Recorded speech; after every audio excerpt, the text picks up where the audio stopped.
If I was a dictator, if I was an overlord in charge of the whole world, the first thing I would do was to ban all emissions, all transmissions, all frequencies. I would make them go by cable only. I wouldn't allow, for the sake of entertainment or whatever. I would probably allow emergency ones, but not in a general, for entertainment or information. No, I would ban them all. I would allow them to be by cable and cable only. So everything related to a smartphone or a phone would cease to exist. Yeah, that would be the first thing. Why would I do that? I suspect, after reading the book The Invisible Rainbow, I suspect, and also listening to many scientists in different domains, especially in the virus area, I suspect it is these frequencies that cause an effect in our bodies, making ourselves act in a different way. And they start expelling material such as exosomes and the so called viruses. I was listening to this French scientist, and he said, we are beginning to think that previous to the influenza, there's no traces of viruses, he said. In cooperation between many fields, yes, people from different areas come together and started crossing information.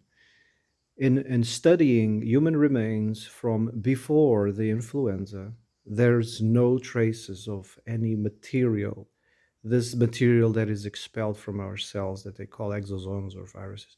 There's nothing. It was only after influenza that this started appearing in people's bodies. Yes.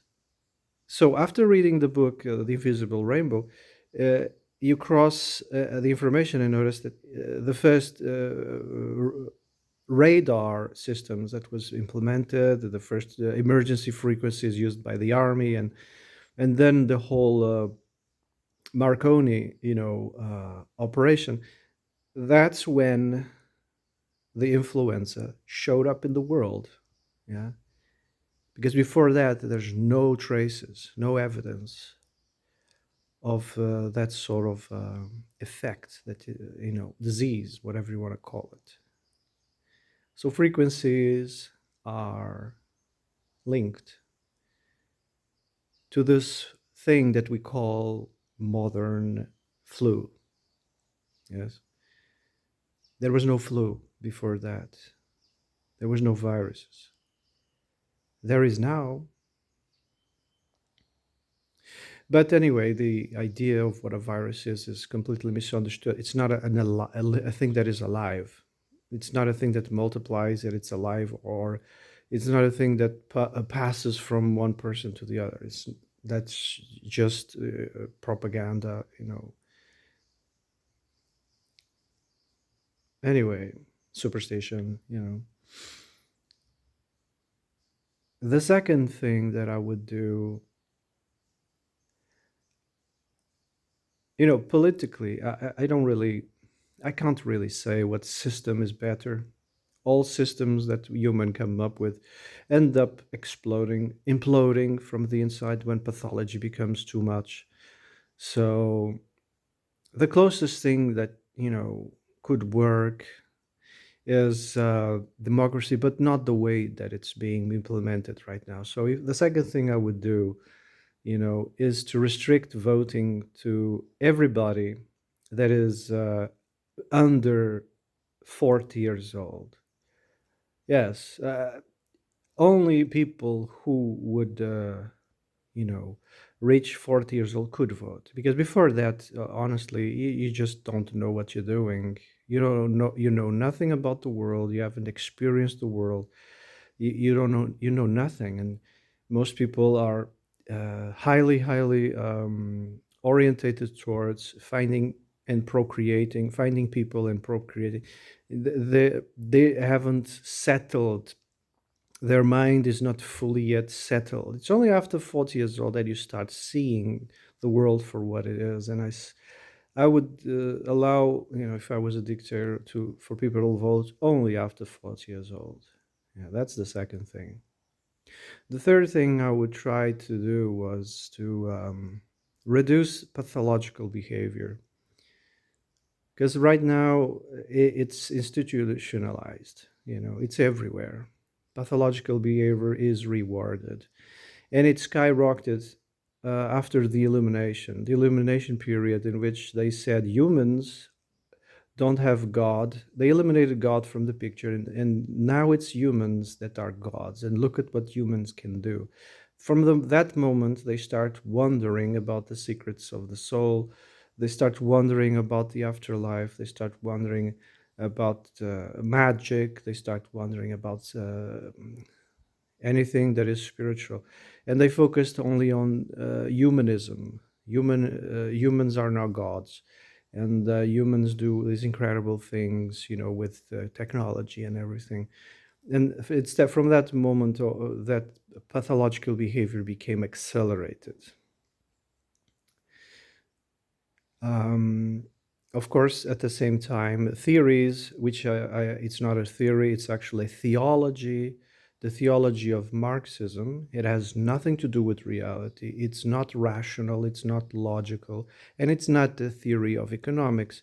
It is a theology. Yeah.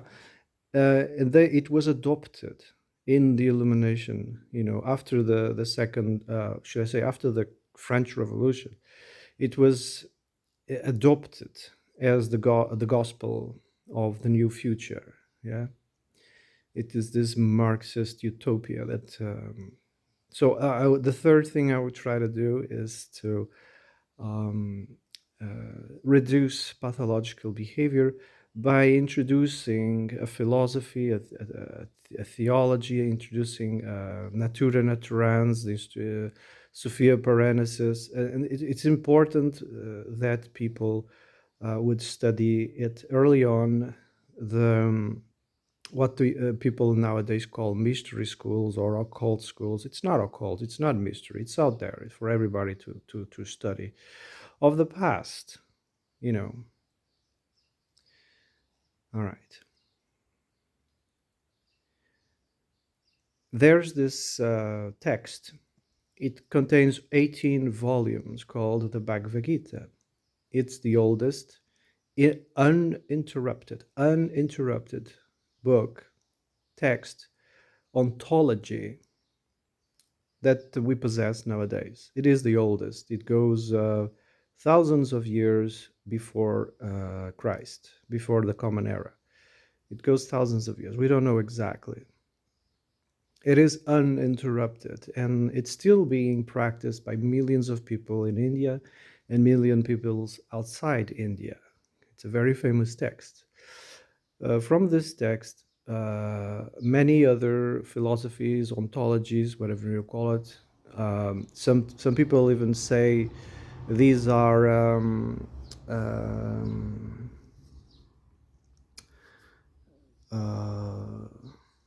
I can't remember right now the name. I should have taken notes.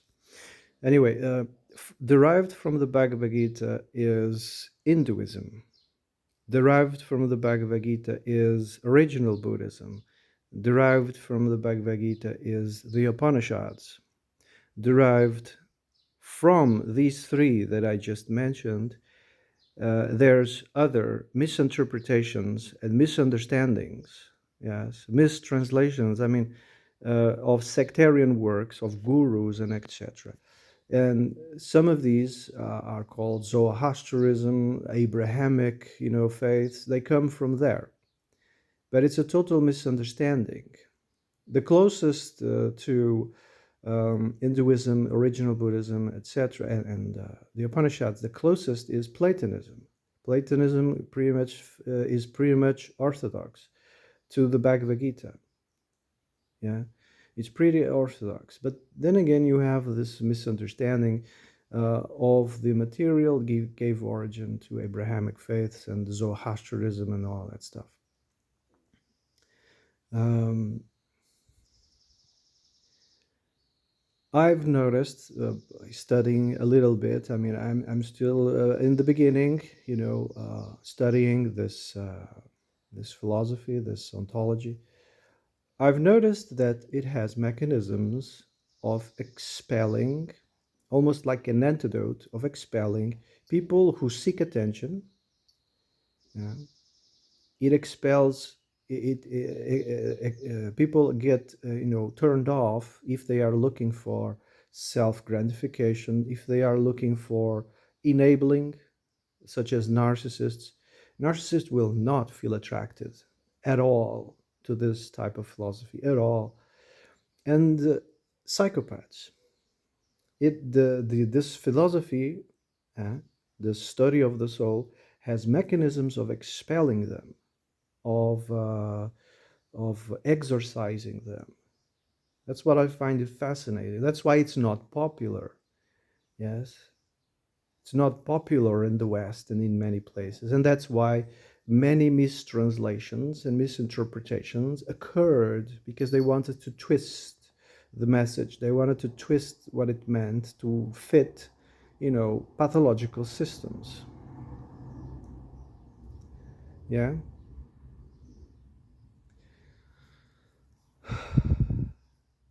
Anyway, that's one example, how we could, reduce the enabling of pathological behavior in the world, is to bring back philosophy, natura naturans, sophia parenesis, you know, because it is hyperlogical and hyper rational, you know, and it's an antidote for pathological behavior. Um, so, okay, I think I'm going to shut up. Have a nice day.